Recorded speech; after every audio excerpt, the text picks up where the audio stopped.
할렐루야. 오늘의 말씀은 구약성경 다니엘서 1장 1절에서 16절까지의 말씀입니다.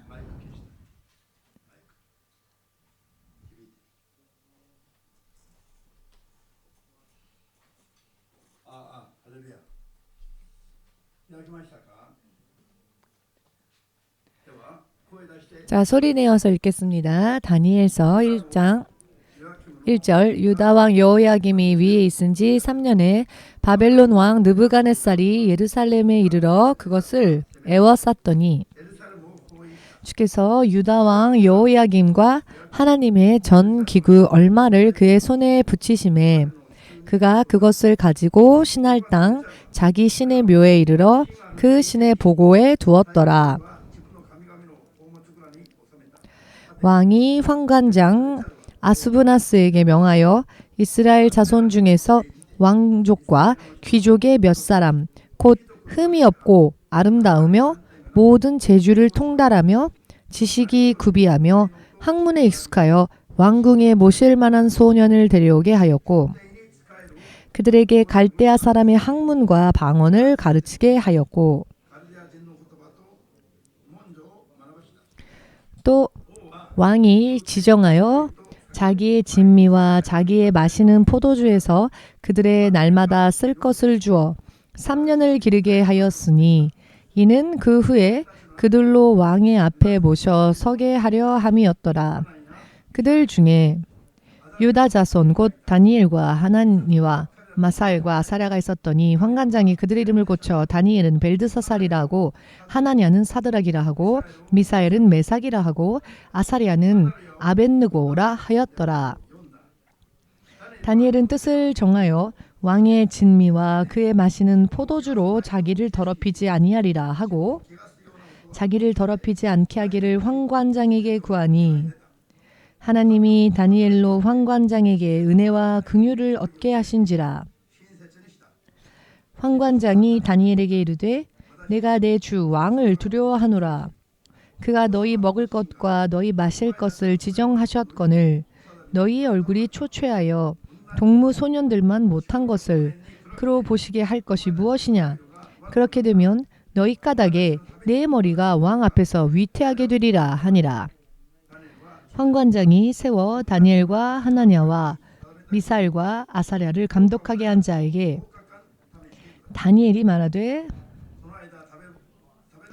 청하오니 당신의 종들을 열흘 동안 시험하여 채식을 주어 먹게 하고 물을 주어 마시게 한 후에 당신 앞에서 우리의 얼굴과 왕의 진미를 먹는 소년들의 얼굴을 비교하여 보아서 보이는 대로 종들에게 처분하소서 하매 그가 그들의 말을 쫓아 열흘을 시험하더니 열흘 후에 그들의 얼굴이 더욱 아름답고 살이 더욱 윤택하여 왕의 진미를 먹는 모든 소년보다 나아 보인지라. 이러므로 감독하는 자가 그들에게 분정된 진미와 마실 포도주를 제하고 채식을 주니라. 아멘. 기도하겠습니다. 지금도 살아 역사하시는 주 되신 하나님, 당신의 통치하심은 변함없이 계속 이어지고 있음을 진실로 우리는 너무나도 그것이 요동치 않는 귀한 하나님의 능력이라 너무 감사합니다. 주의 말씀대로 우리가 정하여지고 또 예비되어진 하나님의 나라를 향해 가는 이 길을 걷는 신앙의 삶이 얼마나 아름다운 일인지를 성경은 전체를 통하여 말씀해 주고 계시며 성령을 통해서도 말씀해 주십니다. 매일매일의 신앙의 삶 속에서 주의 통치 계획과 주의 계명에 대항하며 산 주의 결과로서 여러 많은 의미에서의 아픔과 고통을 끌어안고 있는 사람들이 많이 있습니다. 오늘도 이 예배를 통하여서 주의 관계가 더욱더 올바른 것이 될 수 있게 하여 주시옵고 모든 면에 있어서 개선되어지고 주의 자녀로서 사는 믿음의 삶에 틀림이 없도록 필요한 만큼 강력한 성령의 능력을 채워 주시어서 한 사람 한 사람을 인도하여 주시옵소서.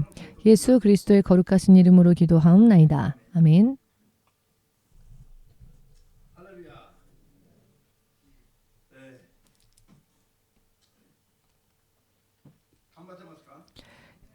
어떠십니까? 여러분들은 열심히 살고 계십니까?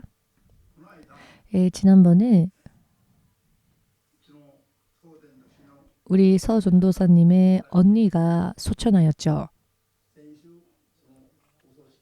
지난주 그 장례식 예배가 끝났습니다. 이것보다 크리스찬들에게 있어서 더 축하할 일은 없습니다.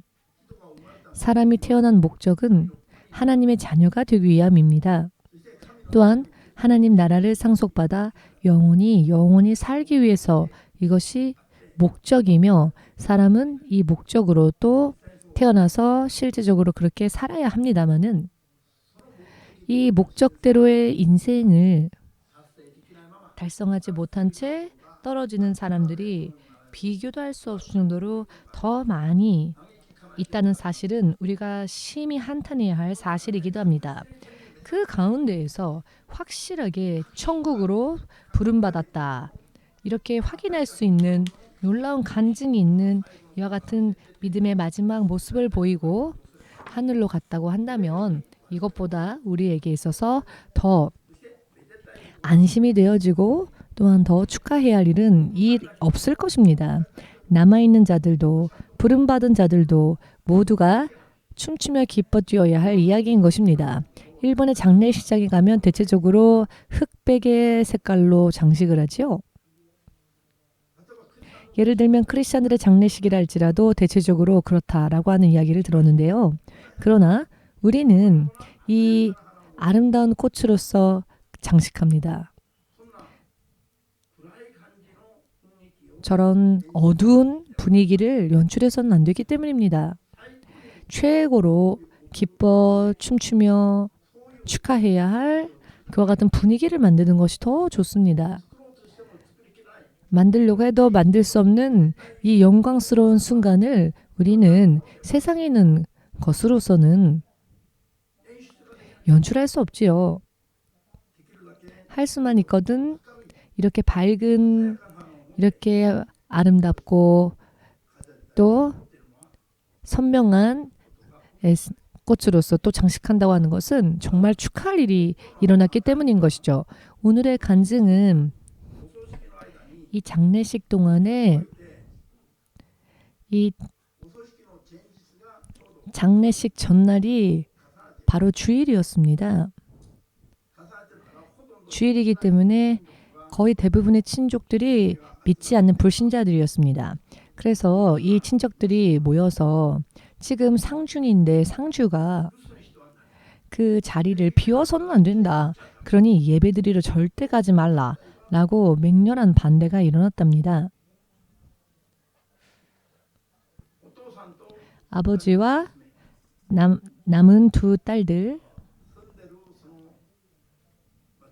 지금 살고 있는 그 마을에서 섬기는 교회까지는 상당한 거리가 있었답니다. 그런데 예배를 드리러 갔다 오겠고 그 시간만큼은 이 상주의 자리를 비워야 하기 때문에 그렇다면 누가 찾아오는 손님을 맞이할 것인가 라고 하는 조문하는 사람들을 누가 맞이할 것인가 라는 이유 때문에 굉장히 맹렬한 반대가 일어났고 정말 싸움이 일어날 정도까지 험악해졌다고 합니다. 그런데 그때 교회에 전화를 걸어서 목사님께 상담을 했더니 그렇게까지 갈등과 싸움이 일어난다면 주일 하루 정도는 쉬어도 되지 않겠습니까? 라고 그랬더니 아버지가 안심이 되어서 목사님이 이렇게까지 말씀해 주시니까 안심이 된다 라고 하여 목사님의 말을 근거로 하여서 좀 하루 정도는 상중인데 쉬어도 되지 않겠느냐라는 기분이 된 것이죠. 그런데 이 두 딸이 어머니가 천국에 부름받을 때까지 약 3개월 동안 우리 서전도사님을 통하여서 믿음이 어떠한 믿음이어야 하는가 30년 동안 믿음 생활을 한 결과가 52이라는 젊은 나이에 세상을 떠나야만 한 이와 같은 원인이 된 것은 무엇인가? 더 이상 주님께서 몇 번이고 지금까지 암을 치유해 주셨지만 왜 이번에는 치유해 주지 않으셨는가? 믿음이 정말 어떤 믿음이어야 하는가, 믿음을 어떻게 지켜내야 하는가, 이것을 정말 낱낱이 배웠고, 이 두 딸이 고스란히 그 믿음을 유산으로 받았기 때문에 영적인 눈이 영원히 열려있는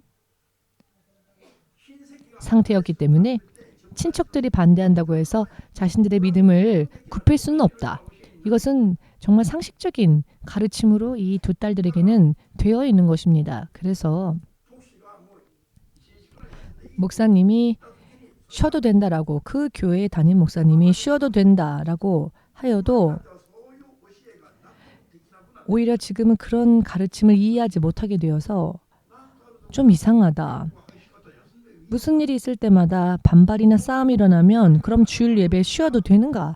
라고 하는 생각이 드니까 그대로 그 이야기를 따를 수는 없다 하여 이모인 서 전도사님한테 연락을 한 것이죠. 그래서 사실은 지금 이런 일들이 일어나서 내일 주일 예배를 어떻게 해야 할까요? 라고. 우리가 생각하기에도 주일 예배를 그런 이유 때문에 쉬면 안 될 것 같습니다. 라고. 그래서 다시 한번 어떤 게 맞는 것인지 알려주십시오. 라고. 그래서 서 전도사님이 바로 그 자리에서 전화로 무슨 말을 하느냐고, 이렇게까지 가르쳤고 너희들도 알고 있지 않느냐고, 예배를 지키는 것은, 주일 성수를 지키는 것은 당연한 것이 아니냐라고. 그런데 아버지가 흔들리고 있습니다. 라고. 자기들만의 힘으로는 먼 교회까지 가기가 너무 힘들고 이런 상황 속에서는 어떻게 해야 할까요? 목사님은, 그 교회 담임 목사님은 괜찮다고 오지 말라고 하는데 그럼에도 불구하고 주일을 지켜야 하는 것일까요? 혹은 담임 목사님이 말하는 대로 그냥 쉬어야 할까요? 이상하다라는 생각을 하면서도 아직 어린 미성년자들이니까 상담 전화를 한 것이죠. 그래서 주일은 절대로 성수해라 라고. 다만 그렇게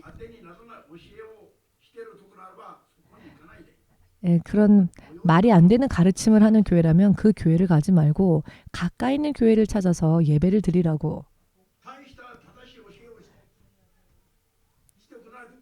바르게 가르치지 못한다면 그 먼 곳까지 친척들과 싸우면서까지 갈 이유는 없지요. 그래서 가까운 곳에 여러분들의 믿음을 하나님께 잘 보여드릴 수 있는, 지금까지 천국에 하나님께서 천국으로 부르실 때까지 보여주신 모든 은혜를 감사하면서 어머니를 확실히 천국으로 인도해 주신 하나님께 감사드리면서 자신들의 믿음, 그 믿음을 또 지켜야만 하니까 가장 가까운 교회를 찾아가서 예배를 정식으로 드리고 난 뒤에 감사 예물도 주님께 드리고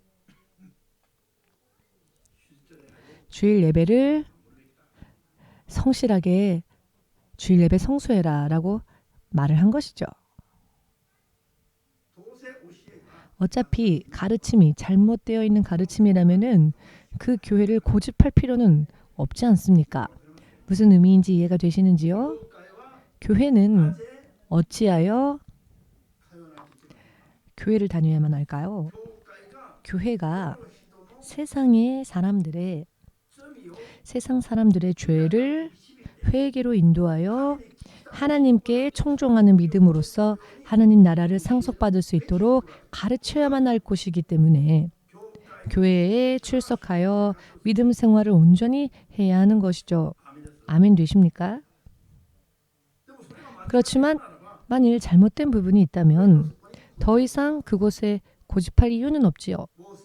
이미 주의 성령께서 역사하지 않으신다는 증거이기 때문에 주의 성령이 역사하신다면은 절대로 진리, 생명으로 인도할 것입니다. 이와 같이 무슨 일이 생길 때마다 타협하는 가르침은 이야기하지 않을 것입니다. 그것은 절대로 하나님의 영은 허용하지 않으시는 이야기입니다. 그런데 그것을 가능하다고 말하는 곳이라면 볼 것도 없지요. 볼 것도 없지 않습니까? 교회는 성령이 인도하고 성령이 다스리며 성령께서 계셔야 할 거룩한 공간이어야 하는데 성령께서 전면적으로 믿는 자들을 인도하시고 또 모든 교회가 그와 같은 교회가 되어 있다라고 말할 수 있을까요? 계시록을 보시면 사단이 그곳에 자기의 좌를 좌정한 그런 교회도 있다라고 말하십니다. 그 교회의 신자들의 믿음의 상태는 죽은 믿음의 상태이다라고. 그대로 죄를 회개하지 않는다면 하나님께서 생명책에서 그 이름을 지워버리신다고 말씀하셨습니다. 요한계시록 3장에서는 명확하게 경고하고 계십니다. 절대적으로 사람들이 기뻐하지 않는 이야기를 성령님께서는 왜 말씀하시는 것일까요? 성령께서 오해받는 일이 있으시다 할지라도 듣는 사람들로 하여금 반드시 생명으로 인도하셔야 하기 때문에 잘못된 것을 괜찮다라고 말씀하실 수 없는 것입니다. 아멘 되십니까? 또한 이 두 딸이 그리하여 믿음을 지켰습니다. 친척들에게 비판당하고 또 욕을 들으면서도 이 두 딸들은 믿음을 지켜서 주일 성수를 지켰습니다. 그런데 아버지는 타협을 하였습니다. 믿음이 없는 친척들과 타협을 한 것이죠. 그 순간을 주님께서 보고 계셨을까요? 혹은 눈 감고 주무시고 계셨을까요? 믿으십니까? 불가사의한 믿음이네요. 정말 믿으십니까? 여러분, 오늘 성경의 말씀은, 오늘 본문 말씀 9절은 오늘날에 있어서 우리들의 믿음이 어떠한 믿음이어야 하는가, 이 믿음의 자세에 대해서 확실하게 가르쳐주고 계시는 영적인 교과서입니다. 오늘 다니엘과 3명의 친구, 이름까지 계명당하였고 바빌론이라 하는 원수의 나라에 그 성읍에 끌려가서 지금 포로의 상태가 되어 있습니다. 이름조차 계명당하였지요. 아벳느고, 메삭, 사드락이라 하는 자신들이 하나님의 나라 이스라엘 성에 있을 때 하나님의 자녀로서 가지고 태어난 이름이 아닌 원수의 나라에 포로로 끌려가서 나라와 민족을 부정당하고 이름까지조차 계명당한 상태인 것이죠. 원수의 나라에 포로가 되어 잡혀갔습니다. 이런 상태에서의 이야기인 것이죠. 자, 그렇다면은 어찌하여 하나님의 성에서 하나님의 백성으로 살았던 저들이 원수의 나라의 포로로 끌려가게 되었을까요? 왜 이 지경에 이르렀을까요? 끊임없이 말씀하신 하나님의 음성을 전한 예언자들의 이야기를 듣지 않고 죄를 뉘우치고 회개하여 믿음으로 하나님께 돌아가려 하지 않았기 때문에 결과적으로 하나님께서도 그들을 징계하지 않으실 수 없었기 때문에 그들을 원수의 손에 붙이셨다는 것입니다. 오늘의 설교는요, 그와 같은 의미에서 볼 때 앞으로 여러분들이 이 세상에서 구원에 이르는 믿음을 가질 것인가, 혹은 이 세상과 이 세상의 풍습과 이 세상의 여러 많은 규칙들과 타협하면서 상황이 좋으면 타협하고 상황이 좋으면 할렐루야 하고 나는 크리스찬입니다 말하며 상황이 나쁘면 타협하고 이렇게 한다 할지라도 구원받을 수 있으리라고 생각하는 사람들을 향한 경고의 메시지이기도 합니다. 이와 같은 말씀을 들어도 깨닫지 못한다면은 마침내는 바로 그 사람이 저와 동일한 운명이 될 것이라는 것을 믿으시길 바랍니다. 가먼 이설에 속아서는 안 됩니다. 가먼 이설에 나의 영원한 생명인 영혼을 속아서 빼앗기는 일은 결코 있어서는 안 됩니다. 생명에는 또 하나의 준비가 없기 때문입니다. 지금 가지고 있는 이 생명을 자칫 잘못하여 잃어버리고 만다면 모든 게 끝입니다. 다시 한 번의 또 한 번의 찬스는 세상에 있는 모든 사람들에게 동일하게 없습니다. 예수님에게도 다시 한번 예수님도 구세주로서 다시 오시지 않습니다. 이제 다시 오실 예수님은 구세주로서가 아니라 심판주로서 오십니다. 자, 그렇다면 우리는 심판당하지 않기 위해서 삼가 조심해야지요. 아멘 되십니까? 처음 오신 예수님은 세상을 구원하시고 십자가에 못 박히시고 죽으시고 부활을 하시고 믿는 모든 자들을 구원에 이르게 하시기 위해서 오셨습니다.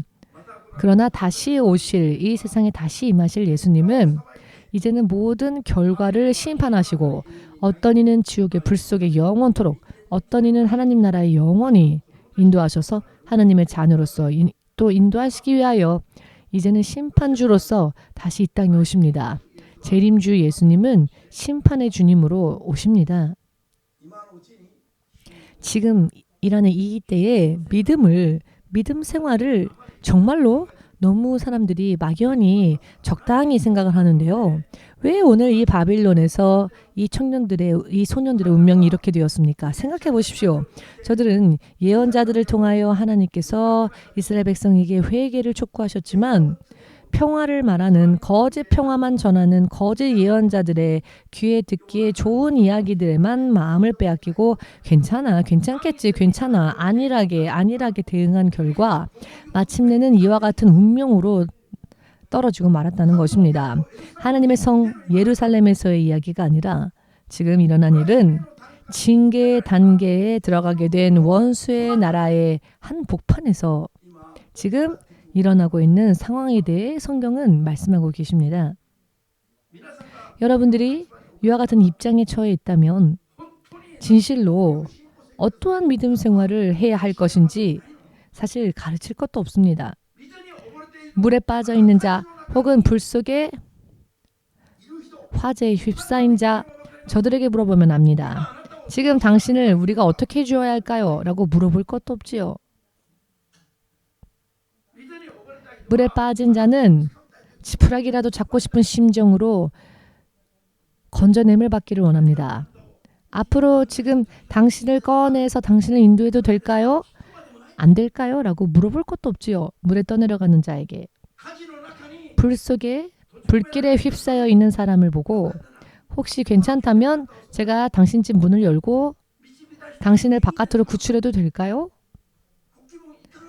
기분은 어떠십니까? 상황과 형편은 어떠십니까? 실제적으로 여러분 이것은 예를 들어서 말씀드렸지만은 영적으로는 이 이상의 일인 것입니다. 무언가 사고가 터졌을 때에 구급대원들이 구조 활동을 할 때에는요. 예를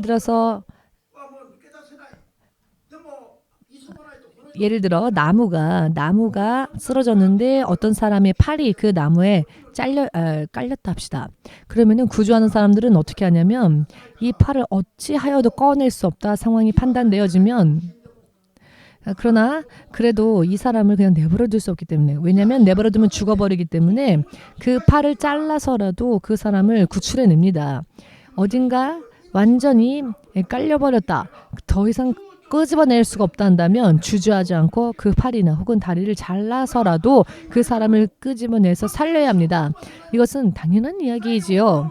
사인까지 받고 하는 게 아니라 일단 그렇게 구조를 합니다. 이 상식을 모르는 세상 사람들은 없을 것입니다. 그런데 이것보다도 더 심각한 상황에 처해 있는 사람들을 구원으로 인도하기 위하여서 인도하고 전도하고 하는 일에 사람들은 어떻게 대처하고 있습니까? 너무나도 미지근하게 생각하고 있지요. 이렇게 불 속에서 끄집어내야 할 신앙의 생활, 믿음 생활에 대해서는 정말 너무나도 게을리하고 있습니다. 그렇게 된 첫 번째 이유는 잘 몰라서 그렇습니다. 지금 영적인 현실이 어떠한지 내가 어디를 향하여 가고 있는지를 모르고 있기 때문입니다. 괜찮겠지라고 생각하기 때문에 그 무지가 사람들의 인생을 다시 또 멸망으로 인도하는 것입니다. 자연스럽게 멸망이 오는 게 아니라 멸망케 하는 분이 계시고 그분으로 인하여 또 모처럼 주의 백성으로 부름받았음에도 불구하고 무지함으로 인해 멸망케 하는 자의 손에서 멸망하고 만다는 것입니다. 1년, 2년의 경고가 아니었지요. 몇십 년이고 몇백 년이고 주님은 계속 말씀하셨습니다. 그렇지만 이스라엘 민족은 믿음을 온전히 지킨 시간들보다 지키지 않았던 기간이 훨씬 더 길었지요. 더 많은 나날들을 그렇게 보냈습니다. 기다리다 지치신 하나님은 더 이상은 안 되겠다. 그리하여 바벨론에서의 70년이라는 노예 생활을 징계의 단계로서 허락하시죠. 왜냐하면 그대로 두면 모두 다 잃어버리기 때문에 이런 힘든 상황에 그들을 처하게 한다 할지라도 그 징계 속에서 백성들을 깨닫게 하시고 백성들을 구원해내시기를 원하셨기 때문에 이 바벨론에서의 70년이라는 노예 생활을 하나님은 당신의 계획 속에서 허락하신 것입니다. 그렇다면은 저들이 한 번의 찬스, 두 번의 찬스, 많은 찬스들을 놓쳤고 마지막 찬스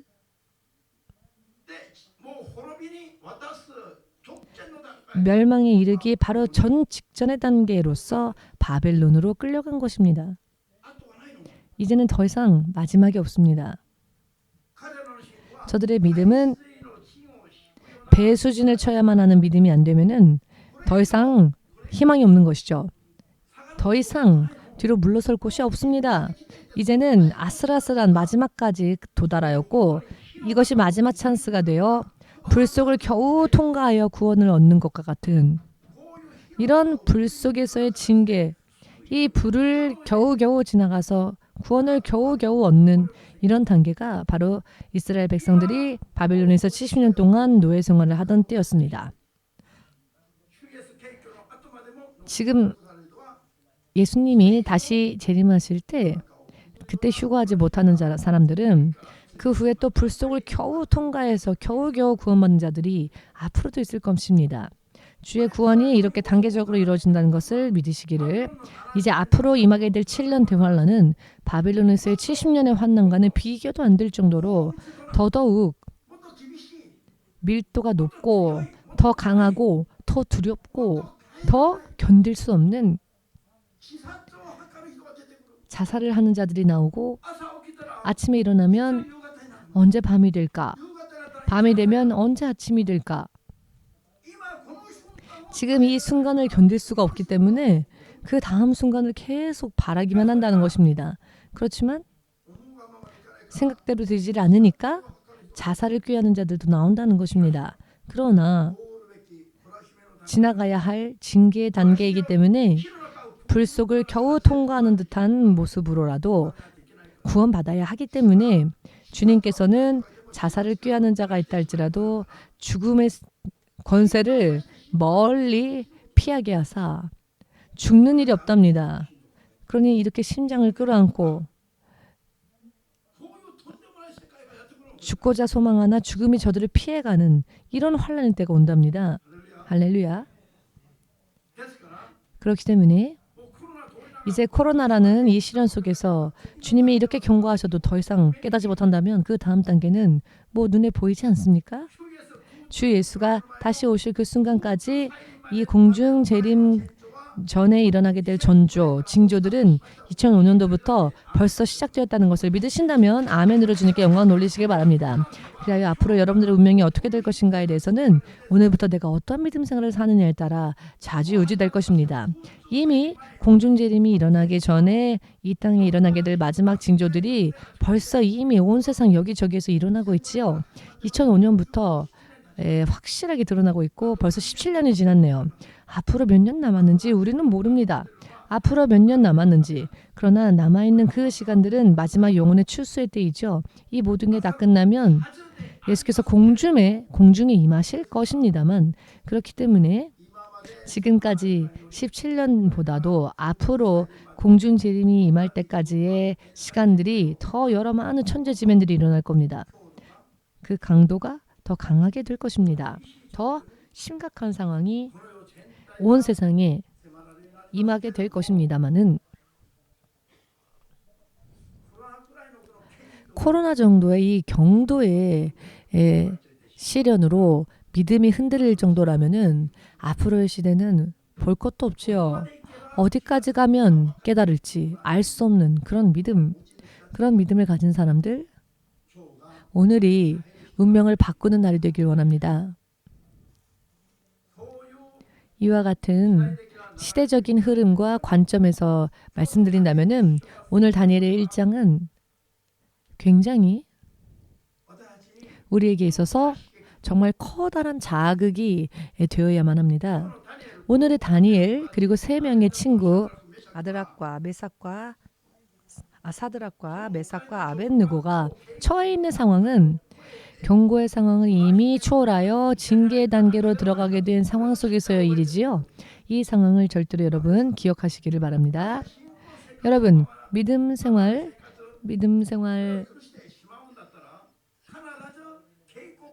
생활에서 여러분들이 말씀을 온전히 지키지 못한다면은 반드시 징계 단계가 오고 여러 많은 질병이나 시련을 통하여서 아픔과 고통이 있고 자유가 없는 자유를 빼앗긴 것과 같은 여러 많은 의미에서의 정말 하루하루가 너무나 고통스럽고 전갈에 쏘여도 고침을 받을 수 없는 여러분 사소리에 쏘이신 적 있으십니까? 저도 실제적인 경험은 없기 때문에 그 고통이 어떤 고통인지는 모릅니다. 그렇지만은 사막에는 사소리가 있다고 하지요. 이 사소리에게 정갈에게 쏘이면 그 아픔이 통증이 견딜 수가 없는 통증이라고 합니다.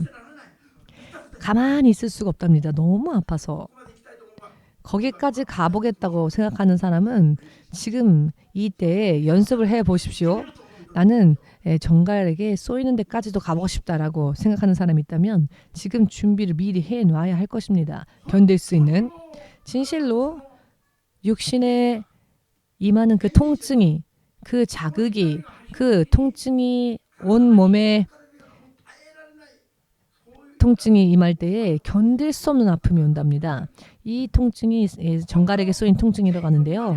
이제 휴거에 참여하지 못한 사람들은 그런 고통 속으로 들어갈 것입니다.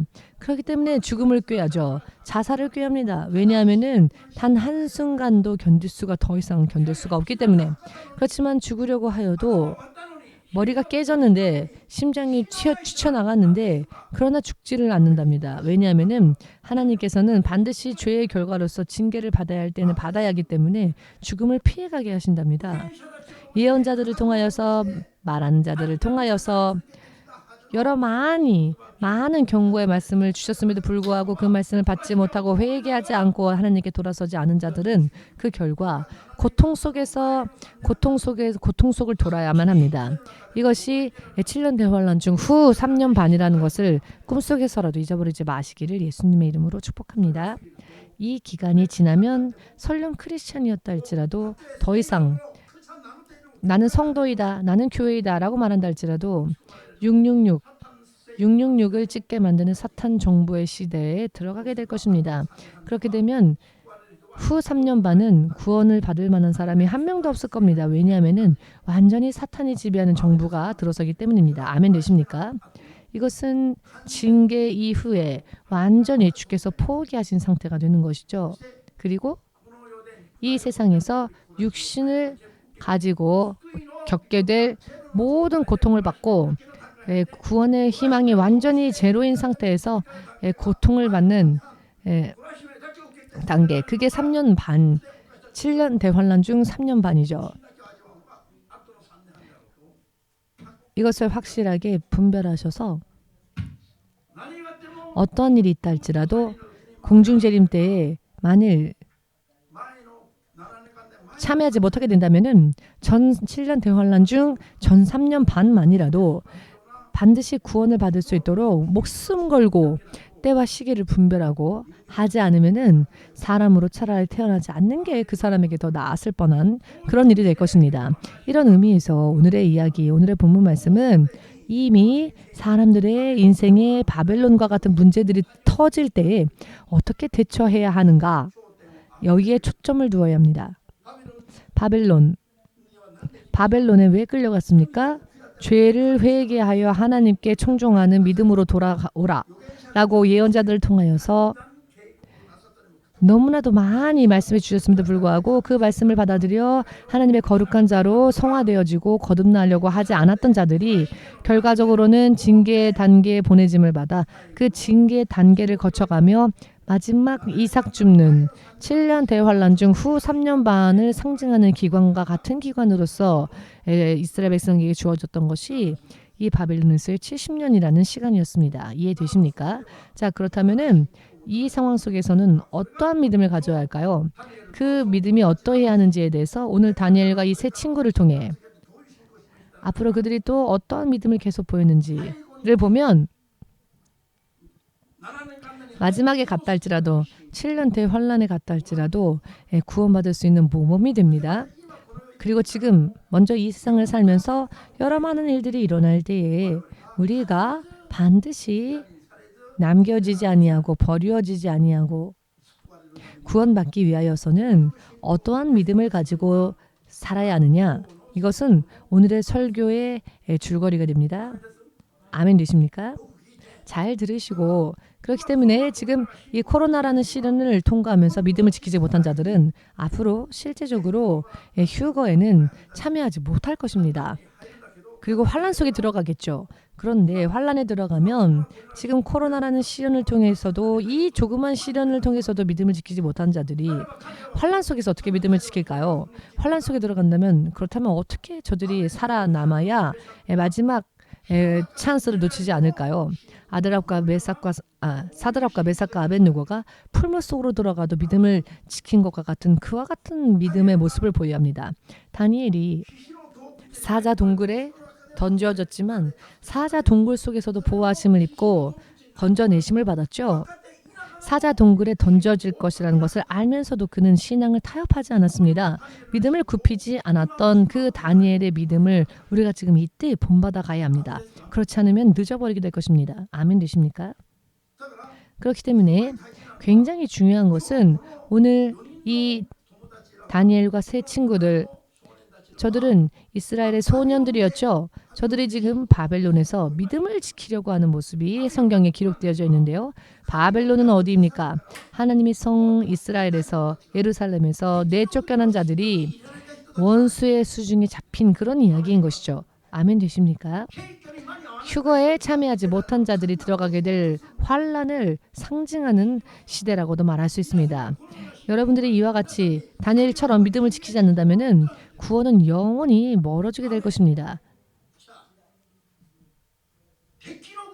원수의 나라의 왕 느부갓네살이 하나님의 성, 그 성을 함락시키고는 하나님의 백성을 자기 수중에 놓고 자기의 성으로 끌고 가서는 하나님을 섬겨야 할 자들을 자기에게 섬기도록 하고 있습니다. 사탄의 하나님의 사자가 되어야 될 사람들을 사탄의 사자로 삼으려고 하는 그런 괴략에 지금 떨어진 자들에 대한 이야기지요. 이것이 여러분 보이십니까? 이것이 보이지 않는다면 보일 때까지 울면서 기도하십시오. 이와 같은 것을 보지 못한 채 하나님의 사람으로서 틀림없는 승리의 길을 나는 걷고 있다라고 생각한다면 그것은 단순히 당신의 착각에 지나지 않을 뿐이니까요. 아멘 되십니까? 이와 같은 것을 알지 못한 채 나는 크리스찬이니까 괜찮아 라고 개인적으로 폐의 길을 놓고 기합을 넣는 그런 단계. 괜찮다 나는 승리할 수 있다. 그러나 그것은 자기 암시에 불과합니다. 믿으십니까? 사탄의 사자, 사탄을 섬기는 자로 만들기 위하여 사탄이 괴략을 짜고 그 괴략에 빠진 자들이 그곳에서나마 마지막 생명을 어떻게 구원해내야 하느냐에 대한 이야기인 것입니다. 코로나를 지나가면서 어떻게 살아야 하는지 그런 이야기이기도 합니다. 어찌하여 하나님께서 하나님의 사람, 하나님의 교회를 하나님 손에서 완전히 지키지 아니하시고 코로나에 노출시키셨을까요? 왜 사탄의 손에 넘기셨을까요? 흐름이 보이지 않으십니까? 회개해야 할 죄가 교회 전체에 남아있기 때문이라는 것을 확실하게 깨달으시고 믿으시기를. 자, 그렇다면 여기에서 우리가 무엇을 해야 할까요? 죄를 끄집어내어 찾아내어 철저하게 회개하고 그 죄 속에서 완전히 빠져나가기 위하여 발버둥쳐야 합니다. 어떠한 방해물이 있다 할지라도 어떠한 방해가 있다 할지라도 그 방해에 굽히지 않고 타협하지 않고 내가 결심한 대로 믿음대로 살아야 합니다. 사탄이 그 수중에 넣은 자들을 자기의 사자로서 자기를 섬기는 자로 만들기 위해 세운 사탄의 괴략대로 아멘. 이런 상황이니까 어쩔 수 없지 하여 쫓아가게 되면은 사탄의 사자가 되어버리는 것입니다. 느부갓네살 왕에게 섬기게 한다라는 것은 무슨 뜻입니까? 사탄을 섬기는 자라는 것이죠. 영적으로 이 의미를 이해하시지 못하시겠나요? 보이지 않습니까? 만일 보였다면은 이것보다 더 심각한 이야기는 없습니다. 육체의 생명이 어떻게 되느냐에 대한 문제가 아닙니다. 영원히 사탄의 수중으로 들어가느냐 혹은 사탄의 수중에서 빠져나와 하나님의 성으로 돌아갈 것이냐에 대한 이야기인 것입니다. 영원히 바벨론에서 묶인 채 살 것이냐, 그곳에서 마지막 구원을 받아 하나님의 성 예루살렘으로 돌아갈 것이냐에 대한 이야기인 것입니다. 원수의 나라 그 한 복판에서 그곳에서 무엇을, 어떠한 행복을, 어떠한 영광을 기대할 수 있겠습니까? 그곳에서 빠져나오는 것, 오직 하나님을 향해 하나님을 쫓아 사는 믿음으로써 그것을 완성하는 것이 원수의 적군의 진지 속에서도 살아남을 수 있는 유일한 방법입니다. 적의 진지 속에 어떤 소망이 있겠습니까? 빨리 그곳에서 탈출하여 원래 자기가 있던 곳으로 돌아가는 것이야말로 가장 현명한 것이죠. 그렇기 때문에 여기에서는 느부갓네살 왕, 당시 세계 최강의 왕이 그 왕의 명령임에도 불구하고 그 명령을 거부하고 자신들이 믿는 자신들의 영원한 왕이신 하나님을 향한 믿음을 오직 순전히 지켜 나아가지 않으면은 안 되는 이야기인 것입니다. 문제는 이 상황이 참 심각한 상황이었죠. 자칫 잘못하면은 모두가 언제 목이 날아갈지 알 수 없는 그런 상황 아닙니까? 그 원수의 나라의 왕의 명령을 따르지 않는다면 사실 언제 목이 날아갈지 알 수 없는 그런, 목이 언제 날아가도 이상하지 않은 이야기이죠. 이런 상황 속에서도 그럼에도 불구하고 그 명령을 따르지 아니하고 자신들의 영원한 왕이신 하나님을 따르기 위하여서, 여러분 믿음을요, 여러분들이라면 믿음을 굽히지 않고 타협하지 않고 믿음을 지키실 수 있겠습니까? 자, 여기에서 전능하신 하나님을 향한 절대적인 신뢰의 믿음이 없다면 모두가 실패할 수밖에 없을 것입니다.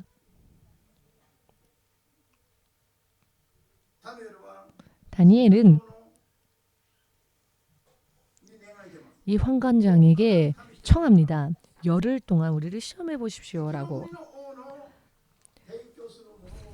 원수의 나라의 왕이 제공하는 것으로서 무엇이든지 먹어서는 안 될 것으로 자기를 더럽힐 바에야 그런다면 그것은 끝이다. 그렇기 때문에 절대로 그렇게는 할 수 없기 때문에 자신들은 채소만 먹겠습니다.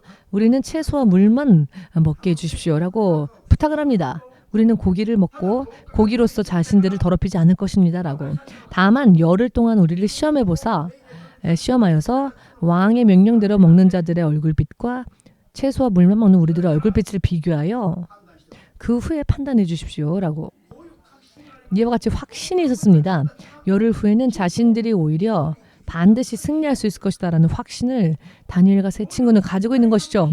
이렇게 절대적으로 하나님을 신뢰하는 확신이 없다면 이와 같은 상황이 펼쳐졌을 때 상황이 이러니까 상황에 맞추게 되는 것이죠. 그렇게 되면 원수의 나라에 계속 살 수밖에 없습니다. 예루살렘 하나님의 성으로 돌아갈 수 있는 찬스는 더 이상 남지 않겠지요. 그들은 확신을 가지고 있었습니다. 의심하지 않았습니다. 의심하는 사람은 조금도 하나님으로부터 선한 것을 받을 수 없다. 야고보서 1장 7절을 통해 말씀하시죠. 의심하는 자는 불신자를 말합니다. 불신앙을 말합니다. 그렇기 때문에 무엇보다도 믿음을 지켜야만 하며 믿음을 지키는 마음이 흐트러져서는 안 되죠. 믿은 대로 상황, 환경 상관없이 믿는 대로, 믿음대로 끝까지 가는 것. 그러면 그 끝에 하나님의 역사심이 기다리고 있다는 겁니다. 이것을 신뢰가 성공할 수 있는 비결입니다. 자, 코로나 때에 교회에 모여왔으니 코로나 걸려 다 죽었습니까? 설령 죽는다 할지라도 지켜야 할 것은 지켜야 합니다. 코로나 속에서 하나님이 나를 지켜주지 않으신다 할지라도, 혹은 내가 코로나에 걸렸다 할지라도, 혹은 걸렸을 때 주님이 나를 고쳐주지 않으신다 할지라도 하나님께서 지켜주시느냐, 지켜주지 않으시느냐, 고쳐주시느냐, 고쳐주시지 않으시냐는 하나님의 권한이지 우리가 지켜야 할 것은 지켜야 하는 겁니다. 그렇기 때문에 다니엘서 3장 17절 18절을 보시면은 이 세 친구가 무엇으로 고백을 합니까? 느부갓네살 왕이 세운 금 신상에 절하지 않고 오직 하나님만을 섬길 결심을 한 저들이 그 금 신상을 숭배하지 않으면은 극렬히 타오르는 풀물 속으로 누구든지 던져버릴 것이다라는 칙령이 내리고 난 뒤에 그럼에도 불구하고 우리는 설령 풀물 속에 던져지는 일이 있다 할지라도 우리는 왕이 세운 금 신상에는 절하지 않을 것입니다. 우상 숭배를 타협하지 않을 것입니다. 우리는 하늘에 계신 하나님만을 섬길 것입니다. 하늘에 계신 하나님께서 느부갓네살 왕의 손에서 이 원수의 왕의 손에서 사탄의 손에서 우리를 도와주실 것이며 우리를 구원해 주시고 건져내실 것입니다. 설령 그리 아니하실지라도 우리는 결코 금신상에 절할 일 없을 겁니다. 라고 이대로 믿음을 지켰을 때에 여러 많은 핍박이 온다 할지라도 그 속에서 하나님은 우리를 지켜주실 것이다. 만일 지키지 않으신다 할지라도 우리는 결코 믿음을 타협하지 않을 것이다. 우상을 숭배함으로써 우리의 믿음을 굽히지 않을 것이다. 우리는 오직 우리 하나님에게만 믿음을 보일 것이다. 라고 말하고 있습니다. 아멘 되십니까?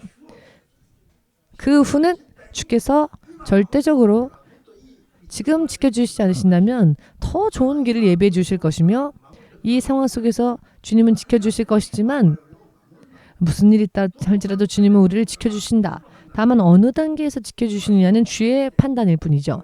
그러니 그것은 주님께 맡기고 우리는 다만 상황과 형편과 환경에 지지 않고 오직 믿음대로 살겠노라 라는 결심이 절대적으로 여러분들 속에 충만하게 있어야 합니다. 어떠한 상황 속에서도 절대로 마음이 흔들려서는 안 됩니다. 또한 믿음이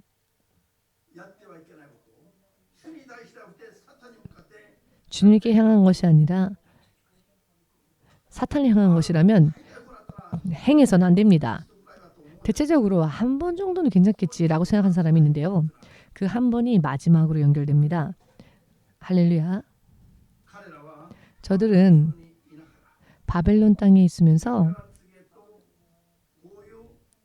그 다음 계속 일어나는 시련을 통과하면서 자신들의 믿음을 절대로 하나님께서 건져주시건 건져주지 않으시건 관계없이 자신들은 영원히 하나님과 함께 사는 하나님의 나라에 갈 것이기 때문에 그 세상에 기다리는 것을 믿고 있었기 때문에 이 세상에서의 구원뿐 아니라 영원한 구원까지도 생각하면서 그들은 믿음을 지킨 것이죠.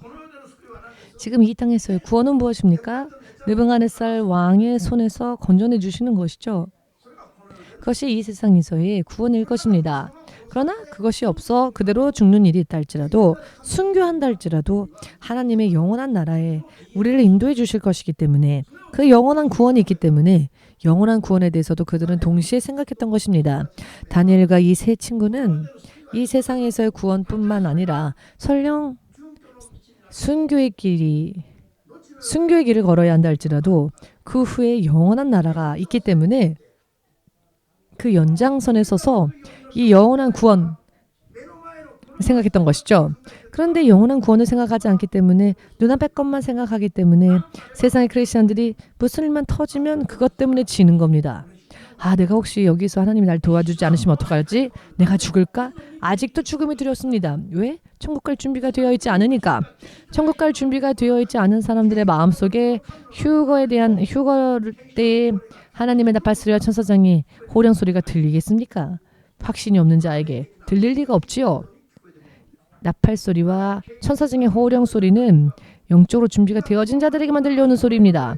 지금 이 코로나라는 시련을 지나가면서 어떠한 주의 음성이 들려오는지를 모르는 자들은 지금 죽으면 구원도 어려울 것이며 지금 바로 휴거가 일어난다면 휴거에 참여하지 못할 겁니다.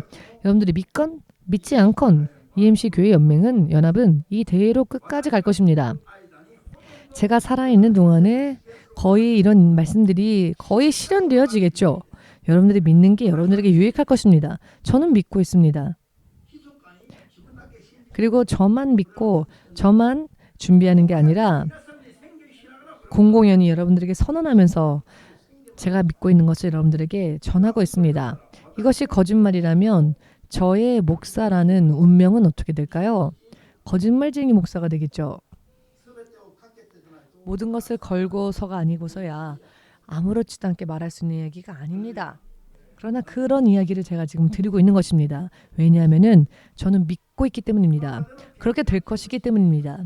지금까지 주께서 주신 계시는 전부 다 이루어졌기 때문에 앞으로의 계시도 반드시 이루어질 것입니다. 누가 무슨 말을 하건 올해부터는 부흥이 일어날 것입니다. 마지막에 영혼들의 추수를 위하여 지금 밭에 낯을 쟁기를 지금 대고 있는 것입니다. 이렇게 한 다발씩 영혼들의 구원이 일어날 것입니다. 믿으십니까? 그렇기 때문에 이 시점부터는 어떠한 믿음이 우리에게 절대적으로 필요한가 하면은요, 다니엘과 이 아드락과 메삭과 사드락과 메삭과 아벳느고와 같은 믿음이 절대적으로 우리들에게 필요합니다.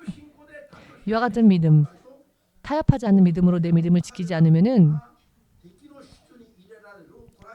안 됩니다.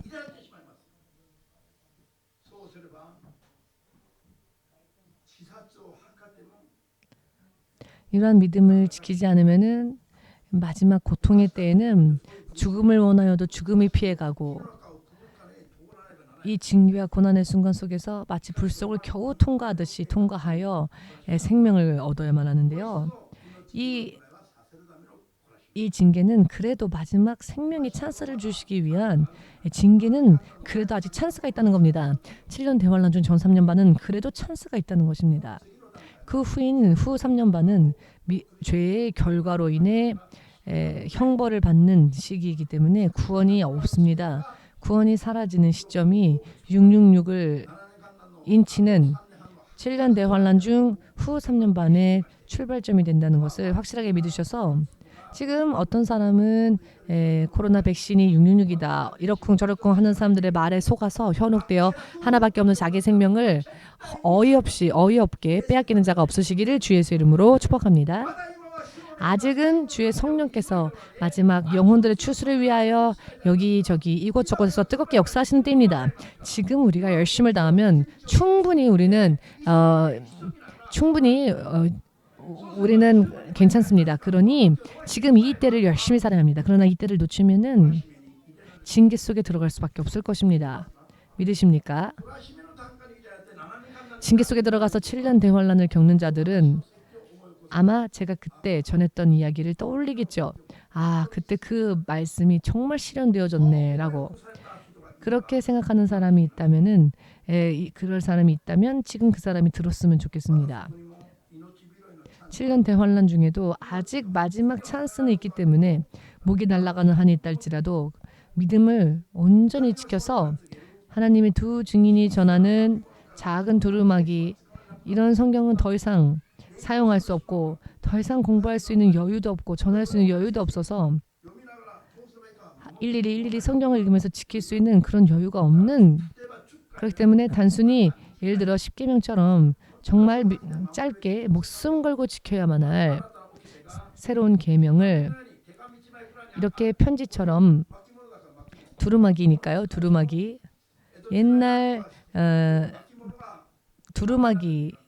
옛날 편지는 두루마기였죠. 옛날 편지 등은. 그래서 이 끈을 풀러서 두루마기를 이렇게 펼치면 그 두루마기 속에 글이 기록되어져 있죠. 이런 시대가 되기 때문에 하나님의 두 증인이 작은 두루마기를 통해서 또 말씀을 전하는 시대가 됩니다마는 그때가 되기 전에 지금은 코로나가 있어도 아직도 평화로운 시대입니다. 그러니 징계 단계에 실제로 들어가게 되면은 이 말씀을 정말 목숨 걸고 지켜야 합니다. 지금 이와 같은 이야기를 느끼면서 전하지 않으면 안 되는 시대가 되었습니다. 그렇기 때문에 여러분들의 생활을 정말 나무를 손질하는 가위를 사용하는 것처럼 여러분들의 삶 속에서 필요 없는 것들을 잘라내면서 지금 더 이상 시간이 많이 남아있지 않습니다. 환란이 들어가면 사람의 머리로는 상상도 할 수 없는 정갈에 쏘이는 그런 극심한 통증을 느끼면서 그럼에도 불구하고 견디면서 마지막 구원을 받아야 하기 때문에 생지옥일 것입니다. 생지옥.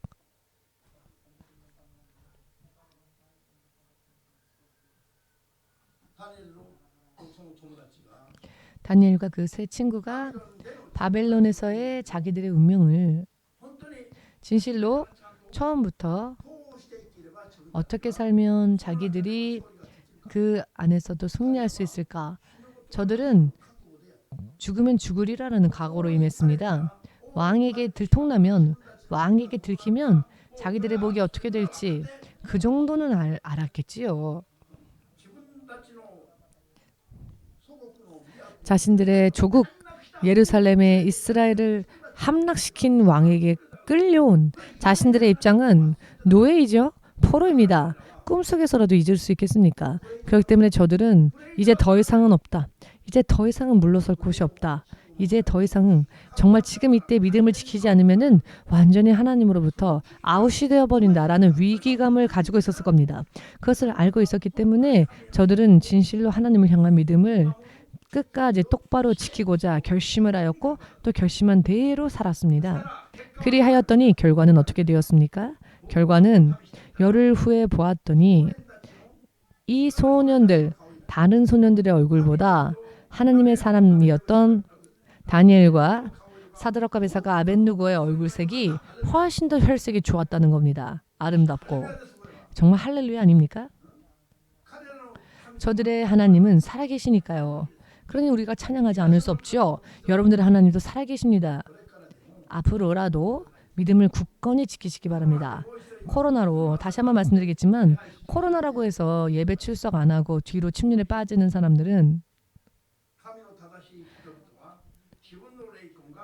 침륜에 빠지는 자들입니다.